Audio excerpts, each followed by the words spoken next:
আপনাকে আমি ব্যক্তিগতভাবে খুবই পছন্দ করি। আমি একটি খোলামেলা প্রশ্ন করতে চাই। যদি প্রশ্নটি আপনার নজরে পড়ে অনুগ্রহ করে উত্তর দিবেন আশা করি।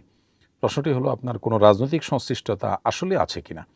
আলহামদুলিল্লাহ, নির্দ্বিধায় এটি আমি বলতে পারি যে আ আসন্না ফাউন্ডেশনের যে বৃহত্তর কর্মসূচি আছে এবং মহাকর্মযজ্ঞ আছে, এগুলো পরিচালনা করবার স্বার্থে আমরা ঘোষণাই দিতে হয়েছে এবং আমাদের মেমোরান্ডামে আছে এটি একটি অরাজনৈতিক প্রতিষ্ঠান, একটি অরাজনৈতিক চ্যারিটেবল প্রতিষ্ঠান।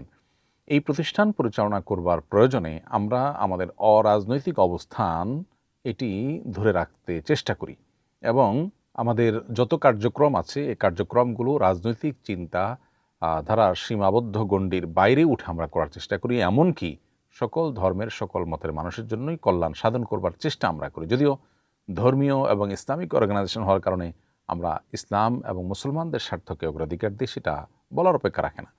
কিন্তু বাংলাদেশের প্রচলিত যে দলীয় রাজনীতি আছে, সেই দলীয় রাজনীতির কোনোটির কোনো পর্যায়ের সাথে আমি সম্পৃক্ত নই এবং এগুলোর কোনোটির সাথেই আমরা আসলে জড়িত নই। এ বিষয়টি একেবারে নির্দ্বিধায় আপনাকে সুস্পষ্ট করে আমরা বলতে পারি আলহামদুলিল্লাহ। আ যারা রাজনীতি করছেন, রাজনীতির মাধ্যমে মানুষের কল্যাণ সাধন করার চেষ্টা করছেন, তারা আ এই কাজের মধ্য দিয়ে তারা মানুষের সেবা করার, মানুষকে সার্ভ করার জন্য হয়তো চেষ্টা করছেন। কেউ হয়তো এর মাধ্যমে আল্লাহর সন্তুষ্টি আশা করছেন। আখিরাতের মুক্তির আশায় তিনি এটি করছেন। প্রত্যেকটা মানুষ যার, যার দৃষ্টিভঙ্গির আলোকে কাজ করছে। আমরা আমাদের ক্ষুদ্র পরিসরে যে কাজগুলো করছি, এই কাজগুলো এবং রাজনীতি ২ টি একসাথে চালানো সম্ভব নয়। আমরা বেছেই নিয়েছি যে আমরা মানুষের সেবামূলক কার্যক্রম, দাওয়ামূলক কার্যক্রম এর মাধ্যমে মানুষকে আমরা সেবা দিব এবং সেটার জন্য আমাদের রাজনৈতিক পরিচয় তো বটেই, এমনকি কোনো, কোনো ক্ষেত্রে ধর্মীয় পরিচয়কেও আমরা মাথায় না রেখে অন্য ধর্মাবলম্বী হলে তাদের উপকার করার, কল্যাণ সাধন করবার চেষ্টা আমরা করি।